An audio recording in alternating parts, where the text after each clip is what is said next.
The lights dimmed. The roar of the crowd faded.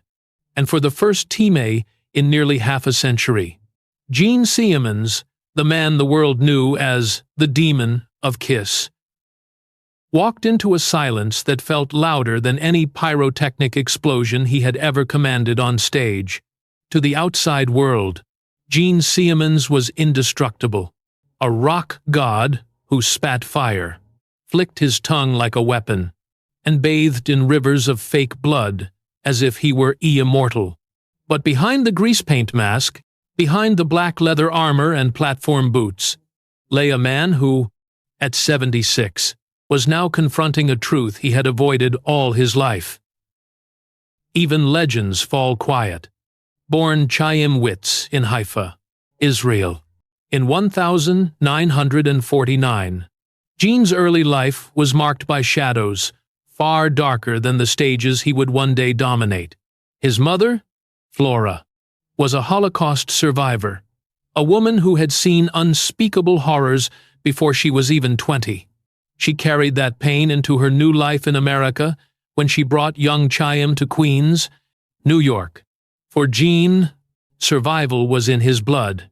But survival, as he would later learn, comes with a cost. On stage, Gene Simmons built an empire of excess. He breathed fire, played his bass, like it was a weapon, and turned Kiss into not just a band, but a brand plastered across lunchboxes, comic books, even coffins. He told the world he wanted to be bigger than life, and in many ways, he was. His wealth, his fame, his unapologetic arrogance, all of it fed the image of a man untouchable. Yet those who knew Chaim best whispered of a loneliness that grew larger with every passing year. The louder the applause, the deeper the silence when the curtain fell. At 76, the image of Gene Simmons had begun to fracture. His towering figure, once stomping across stages in full armor, now relied on careful steps and hidden fatigue. The fire-breathing was gone, replaced by pauses to catch his breath. The demon's roar was still there, but it trembled at the edges. For fans, it was easy to cling to the illusion, to cheer and believe that Gene was still the unstoppable machine of their youth. But behind the scenes, he was facing the creeping reality of T.E.M.A., of fading relevance, of questions that money and fame could no longer silence. Gene was never shy about his conquests, his ego, or his hunger for success. He boasted of sleeping with thousands of women. He bragged about his business deals. He dismissed love as weakness, compassion as distraction.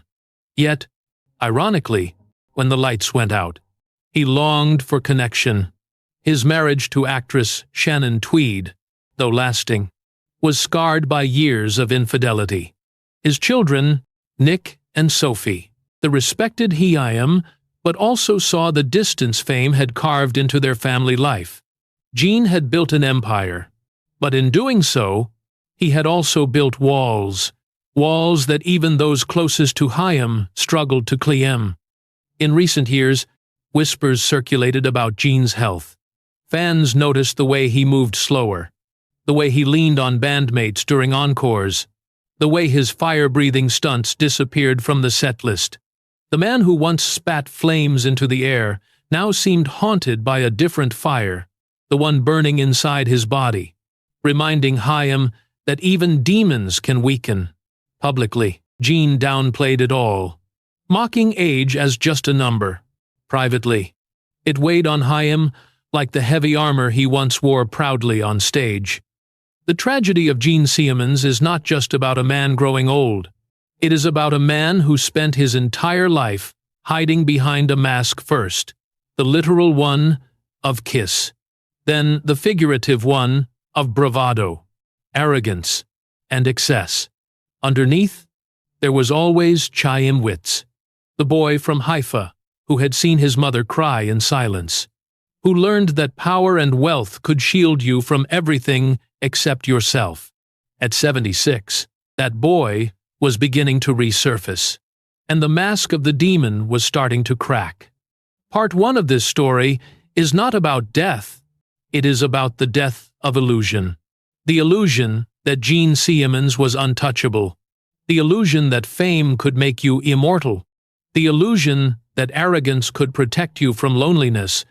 As the final chords of his career fade into silence, what remains is not the roar of the crowd, but the haunting question: when the mask is gone, who is the man beneath? And so, the tragedy begins. For nearly 5 decades, Gene Simmons lived inside a storm of noise, the relentless pounding of drums, the shrieking of guitars, the screams of millions of fans who worshipped the demon.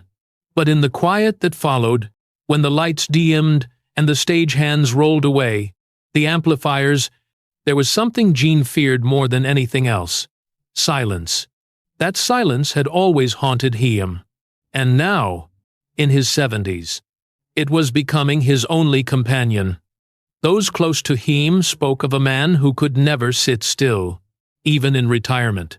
Gene could not tolerate a day without meetings, without headlines, without reminding the world he was still here. The man who built Kiss into a billion-dollar empire feared irrelevance more than death. He once told an interviewer, "The idea of being forgotten terrifies me." And yet, the cruel truth of Time is that it forgets everyone, no matter how loud their fire burned. In recent years, his health had forced Chaim to slow down. Tour schedules were cut. Some shows had to be postponed. There were rumors of heart problems, whispers of chronic fatigue, stories of emergency hospital visits kept carefully out of the spotlight. Each TMA, Gene appeared before cameras with his trademark smirk, brushing off concerns, insisting he was indestructible. But behind closed doors, the demon's body was betraying Chaim. There is a tragedy in watching a man who built his entire identity on power and invincibility to confront weakness. Simmons was not just a bassist.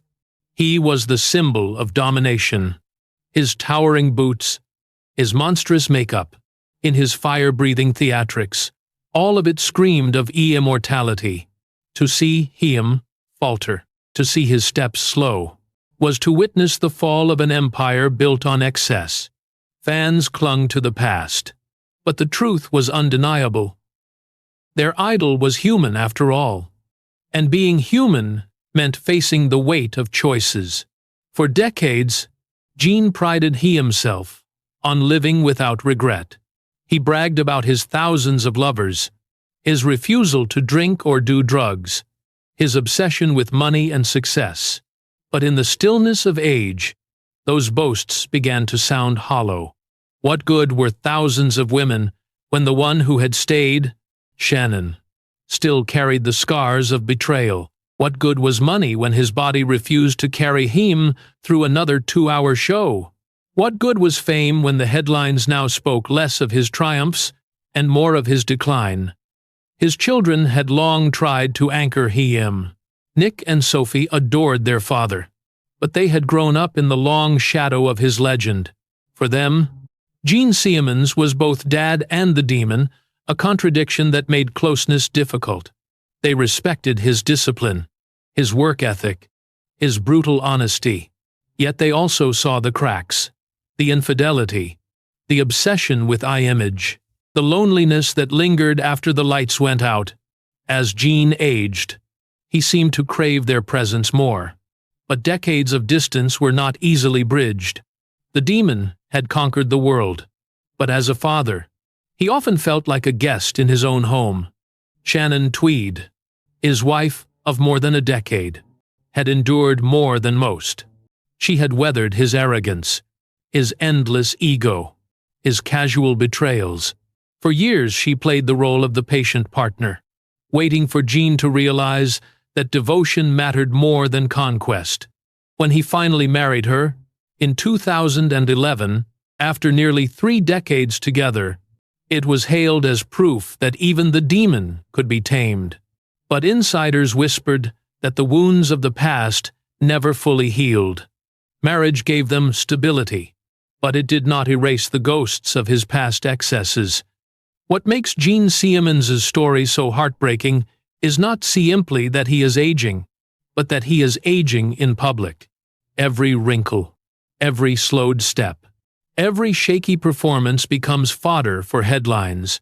For a man who built his identity on being larger than life, this slow erosion is torture. He cannot hide. He cannot retreat into anonymity. He is Gene Simmons, the demon, forever. And that mask, once a shield, has become a prison. He has spoken often of legacy. "I want statues," he once said. "I want to be remembered like Beethoven." But statues are cold, and memories fade. As the years pile on, Gene has had to ask himself, is legacy built on noise and spectacle enough, or is there something deeper? Something he missed while chasing immortality. In rare, unguarded interviews, a different Gene has surfaced, a man who worries about mortality, a man who admits that fame cannot replace love, a man who looks at his mother's life, a survivor who endured more than he ever could imagine, and wonders if he has truly honored her strength. Those moments vanish quickly, swallowed by bravado, but they reveal the core of the tragedy. Chaim Witz, the boy who wanted to escape his past, built the demon to protect himself. Now, at 76, the demon is crumbling, and Chaim is left exposed. This is where the story deepens, not just the fall of a rock star, but the reckoning of a man who once believed he could cheat TMA. As the lights of Kiss's final tours fade, and as Gene Simmons faces the twilight of his life, one haunting question remains. When the applause dies forever, who will be there to hear his silence? Gene Simmons always insisted that Kiss was not just a band, it was a business, and in that business, he was the mastermind. While Paul Stanley carried much of the musical vision, Gene turned the band into a brand, stamping the Kiss logo onto everything from lunchboxes to pinball machines, from comic books to Halloween costumes. He once bragged that the Kiss logo was more recognized than the Christian cross. It was hyperbole, but in his mind, it was close enough to truth. The genius of Gene Simmons was also his curse. His obsession with money and fame gave him everything and took nearly as much away. For every $1 million licensing deal, there was another headline mocking his arrogance. For every triumphant stadium tour, there was another reminder that critics never took his musicianship seriously. Gene himself would admit, "I'm not a great bass player. I'm not even a good singer, but I am the best Gene Simmons there has ever been." It was self-awareness, mixed with self-promotion, arrogance wrapped in honesty. Yet, as the decades passed, the joke wore thin, and the image began to overshadow the man. Kiss became a machine of spectacle, but machines wear down. By the 2000s, the cracks were showing. Founding members Peter Criss and Ace Frehley were long gone, replaced by newer musicians wearing the same iconic makeup. To Gene, it was just business. The brand was bigger than any individual, but to fans, it felt like betrayal, like the band was becoming a cover of itself. Critics accused Chaim of exploiting nostalgia, of draining every last dollar from a legacy that once stood for rebellion. Gene didn't deny it. He embraced it. "We're here to sell out," he said with pride. But selling out came at a cost. The more he pushed the Kiss empire, the more people saw him as a caricature, the greedy, arrogant demon who measured success only in dollars. The tragedy lies not in the greed itself, but in what it masked. For beneath the bravado, Gene's obsession with wealth was never just about money. It was about control. His mother's survival in the Holocaust had taught him that everything could be taken from you in an instant. Money, to Gene, was safety. Fame was immortality. Every dollar earned, every headline grabbed, was another shield against vulnerability. But the shields grew heavy, and carrying them into his 70s left Chaim weary. The irony is that even in excess, Gene Simmons could not escape emptiness. He had the mansions, the cars, the celebrity lifestyle. Yet, he confessed in rare interviews that he sometimes felt profoundly alone. He once said, "When you're at the top, you're still alone. It's just a higher place to be lonely." For a man who filled stadiums with tens of thousands of voices, the silence afterward was deafening. As health concerns grew, the empire began to shrink. The Kiss farewell tours stretched on endlessly, billed as the last T-May, again and again, until even die-hard fans rolled their eyes. Gene defended it as giving fans what they wanted, but insiders saw the truth. He was terrified to let go. Without the stage, without the armor, who was he? The boy from Haifa, haunted by his mother's past, or the aging rock star struggling to stay relevant in a world that had already moved on? The world of music had changed. Rock was no longer the center of youth culture. Hip-hop and pop dominated charts. Gene, once the icon of rebellion, became the grumpy elder, criticizing young artists, mocking women in pop, dismissing rap as inferior. Each T-May he spoke, headlines flared, but less out of respect, more out of ridicule. The fire-spitting demon had become the cranky old man yelling from the sidelines. For someone who once commanded worship, becoming a punchline was a bitter pill. And yet, his contradictions made him fascinating. Gene preached discipline. He never drank, never smoked, never touched drugs, unlike most of his peers. That discipline allowed him to survive when many of his contemporaries died young, but it also hardened him, made Chaim arrogant, convinced Chaim that survival alone was proof of superiority. He looked at dead rock stars not with sadness, but with contempt. To him, they were weak. To the world, he was heartless. At 76, Gene Simmons lived inside the paradox he had built. Worshipped and despised, envied and ridiculed.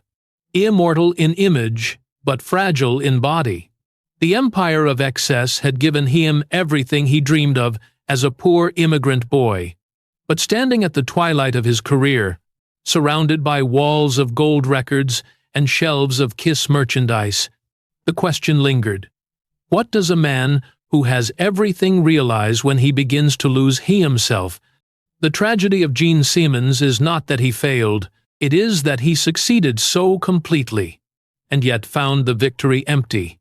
The demon had conquered the world, but Chaim Witz, the boy beneath the mask, was still searching for peace.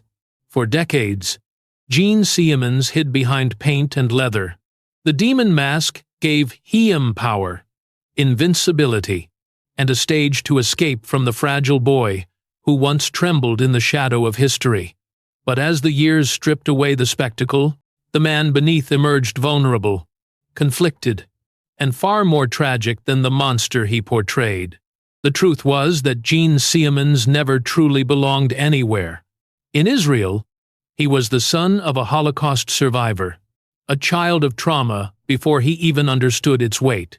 In New York, he was the immigrant boy with broken English and an unusual name, teased for his accent, his appearance, his difference. Reinventing himself as Gene Simmons was not just an artistic decision, it was survival. Every inch of his public persona, the fire-breathing, the tongue, the armor, the arrogance was a shield against being powerless again. But the shields could not last forever. Behind the scenes, Gene's arrogance often alienated those closest to him. Former bandmates accused him of betrayal. Business partners described him as ruthless. Even his marriage to Shannon Tweed carried scars that T-May could not erase. the more Gene pushed to control everything. The more he seemed to lose the very intimacy he craved. In private moments, Gene admitted the mask was heavy. He confessed to Shannon that the bravado was often an act, a way to silence the insecurities he never conquered. He spoke of nightmares where he stood alone on stage. The crowd vanished, the makeup gone, and no one cared who he was. For a man who measured his worth in applause, the thought of silence was unbearable. The tragedy of Gene Simmons deepened as his health faltered. Aging stripped away the illusions. Without the armor, his frailty was obvious. Without the makeup, he was just another old man, his features sagging, his eyes tired. The demon could no longer spit fire without risk. The booming voice trembled. The long tongue, once a symbol of excess and rebellion, now seemed grotesque in its vulnerability. The mask had been his prison, but it had also been his only protection. Without it, he felt naked. The cruel irony is that Gene had everything he thought would save him. Money more than he could ever spend. Fame, a name recognized across the world. Family, a wife who endured. Children who respected Chaim, and yet he remained restless, haunted by a loneliness that no fortune could buy away. Like many rock legends, his tragedy was not in the loss of wealth or fame, but in discovering that those things could never fill the void inside. As the Kiss farewell tour drew to its endless conclusion, Gene often stood at the edge of the stage, staring into the sea of faces. Fans painted their own faces black and white, screaming lyrics back at Chaim, worshipping the image he created. But sometimes, he seemed to look past them, searching for something deeper, something that never came. The adoration was real, but it was fleeting. When the lights dimmed, when the pyrotechnics cooled, when the crowd dispersed, he returned to silence. That silence became louder in recent years. Friends drifted away. Fellow rock icons passed on. The world of music, once his empire, moved on without Chaim. Young stars dominated headlines while Gene's interviews, often filled with harsh critiques, painted Chaim as out of touch. His words were no longer commands from a rock god, but the rants of a fading figure. For someone who thrived on being the center of attention, irrelevance was the cruelest fate. And yet, there were moments of tenderness, flashes of the man behind the mask. Sophie, his daughter, once spoke of how her father would quietly watch her sing, tears filling his eyes, pride overwhelming his stoic face. Nick remembered late nights when Gene would tell stories of their grandmother, Flora, reminding them of the resilience they carried in their blood. In those moments, the demon disappeared, and Chaim Witz emerged not as a rock god, but as a father, a son, a man struggling to hold on to meaning. This duality is the essence of Gene Simmons's tragedy. He wanted the world to see him as indestructible, yet his greatest longing was to be seen as human. He built an empire of spectacle, but yearned for simplicity. He surrounded himself with noise, but craved the comfort of silence, shared with someone who truly understood him. At 76, the mask no longer fit, the armor no longer protected. The demon, once invincible, now stood face to face with mortality. And as the final curtain prepared to fall, the haunting question remained: when Gene Simmons is gone, will the world remember the man? Or only the mask? Fame is often painted as a gift, but for Gene Simmons, it was a contract written in invisible ink, one that demanded his soul in exchange for the illusion of immortality. At 76, the fine print of that contract was clear. He had given the world everything, but the world had no obligation to give anything back. In his youth, Gene believed fame would silence every insecurity. The immigrant boy mocked for his accent would be untouchable. The son of a Holocaust survivor would conquer fear with fire and blood. The lonely child would be surrounded by millions. For a while, it worked. Stadiums shook under his command. Fans painted their faces to mirror his own. The name Gene Simmons became synonymous with power. But now, in the twilight of his life, he discovered that power fades quickly once the stage lights go dark. The financial empire he built remained intact. By all measures, he had succeeded beyond imagination. Investments, properties, merchandising royalties that flowed like rivers of gold. But even as he sat in his Beverly Hills mansion, surrounded by reminders of his empire, there was an emptiness that echoed through the halls. Wealth could pay for comfort, for doctors, for security. But it could not purchase peace. That peace eluded Chaim because his immortality was built on spectacle. Every fire-breathing stunt, every blood-spitting performance, every outrageous statement was part of a carefully constructed mythology. But mythology does not age gracefully. It does not allow room for weakness, for vulnerability, for the slow decay of TMA. And so, Gene was trapped, forced to keep performing. The demon long after the demon had abandoned Chaim. The farewell tour became a symbol of that trap, marketed as the end of the road. It stretched for years, each leg promising the final goodbye. Fans flocked, desperate to experience the spectacle, one last TMA. But insiders knew Gene could not let go. To stop performing meant to face he himself, and that was a confrontation he had avoided for 76 years. The tour was not just a farewell to fans. It was Gene's way of bargaining with fate, of postponing the inevitable silence. Yet silence crept closer. His body, once armored by discipline, began to betray him. The long nights on the road left Chaim exhausted. The heavy costumes became unbearable.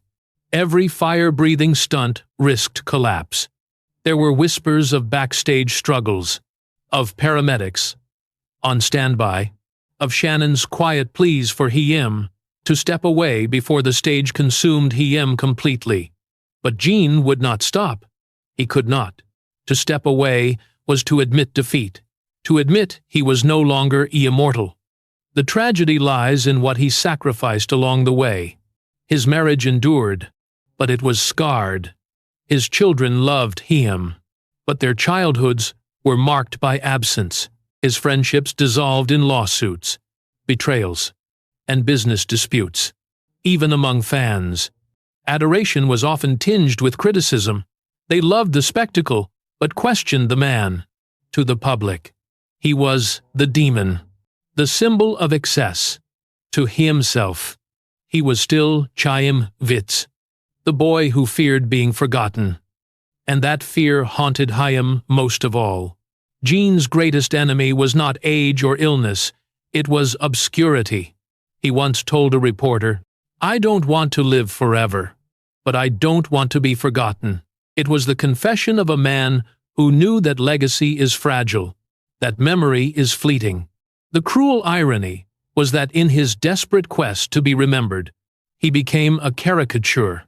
His name often associated less with artistry and more with greed. His immortality was secure, but it was not the kind he dreamed of.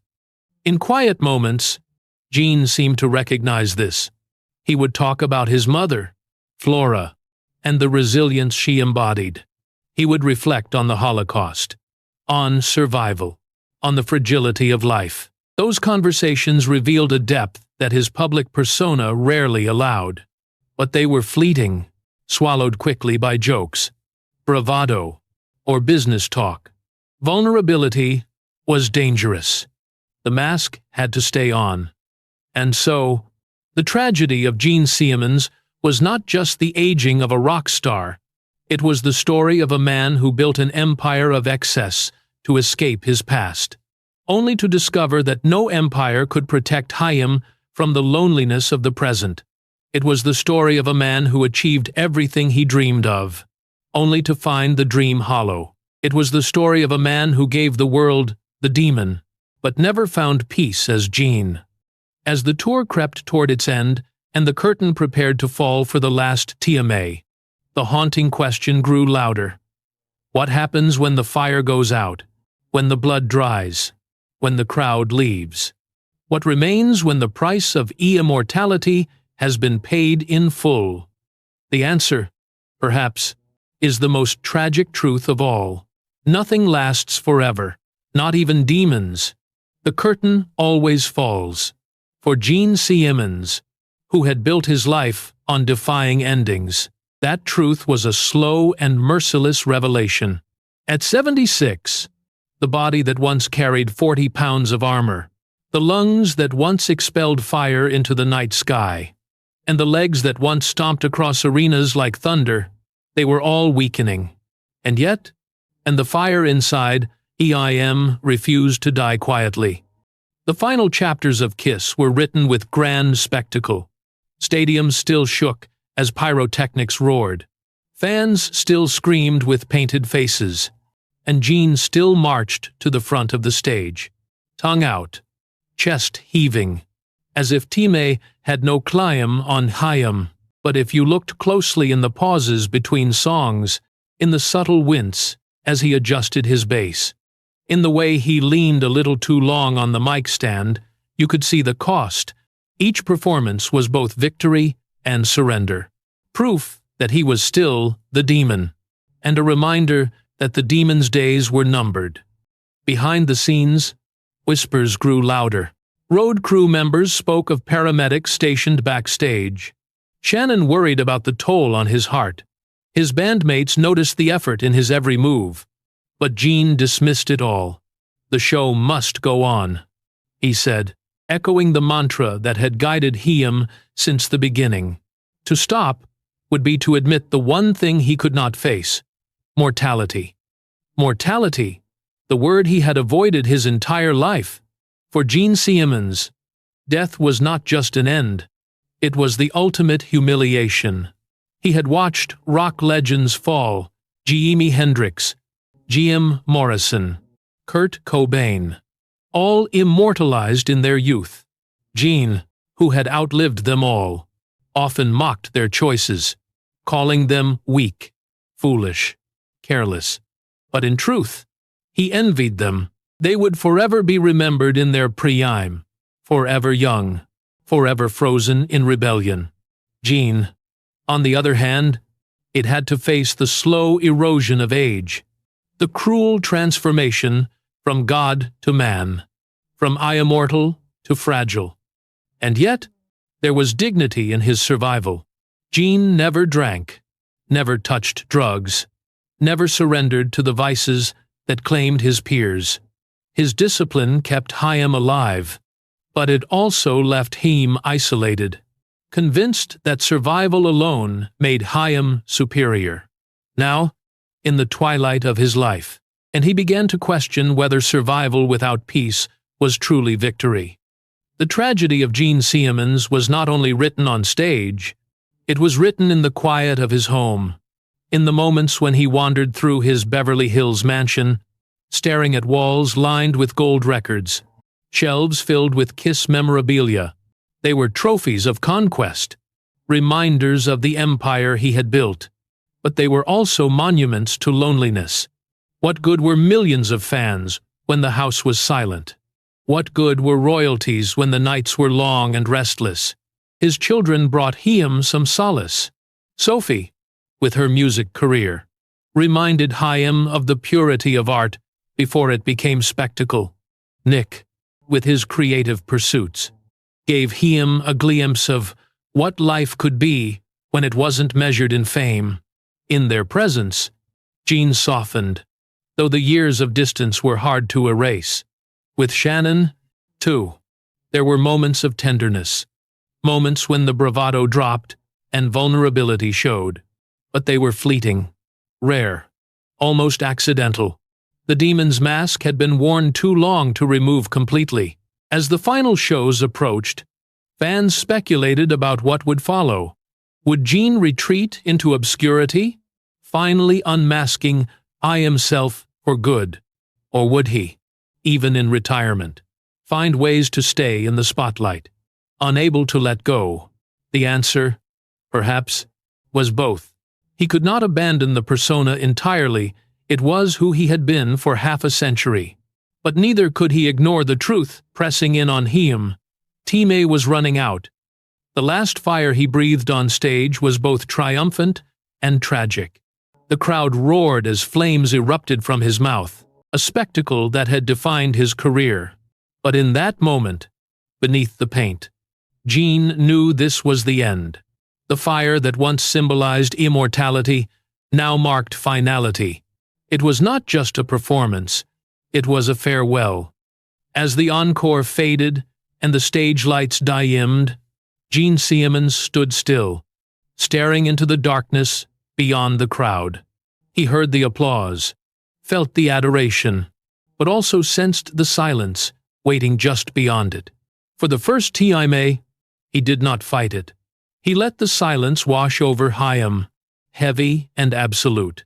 It was terrifying, but it was also the truth. The demon had burned bright for nearly 50 years, but fire, no matter how fierce, eventually burns out. And when it does, all that remains is smoke, memory, and the question of what it meant. For Gene Simmons, that question lingered long after the final note. When the fire finally went out, the world was left staring into the ashes of a legend. Gene Simmons, at 76, had stood longer than anyone expected. He outlasted rivals, survived an industry that chewed up and spit out countless names, and transformed he himself from an immigrant boy named Chaim Witz into one of the most recognizable figures in music history.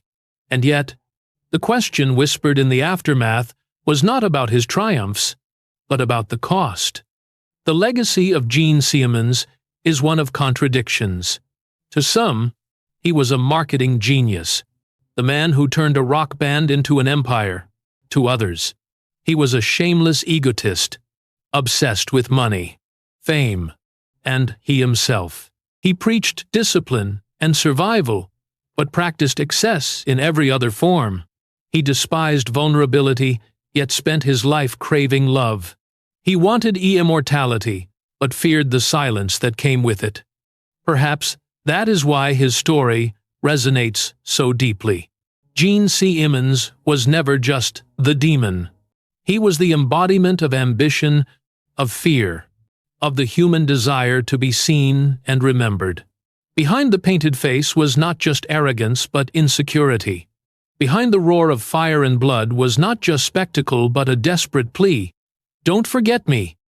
His family, for all the wounds of the past, became the guardians of his softer truth.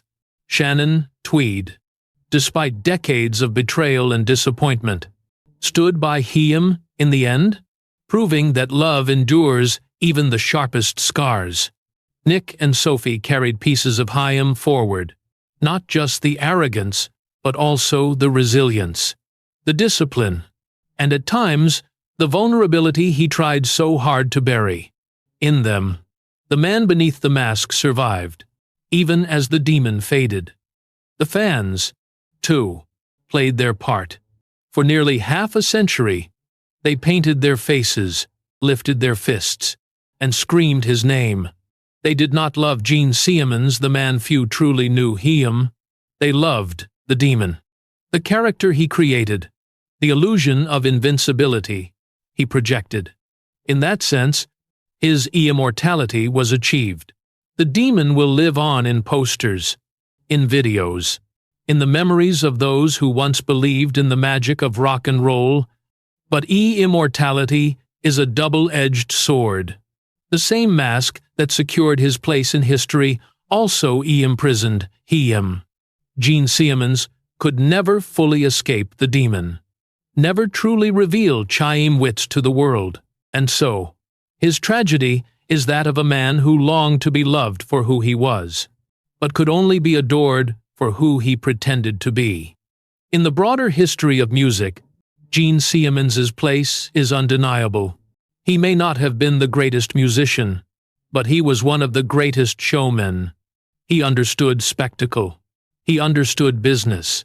He understood how to capture attention and never let it go. Kiss was not just a band. It was an idea, a cultural phenomenon, a brand that transcended music. For that, his name will never fade. Yet, the quiet truth, the part few want to face, is that behind every explosion of fire and every roar of the crowd was a man terrified of silence.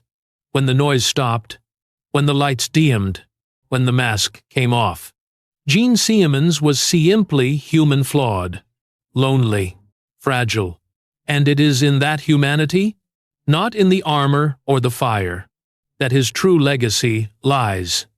The tragedy of Gene Simmons is not that he died. It is that he lived so loudly, so defiantly, yet never found the peace he craved.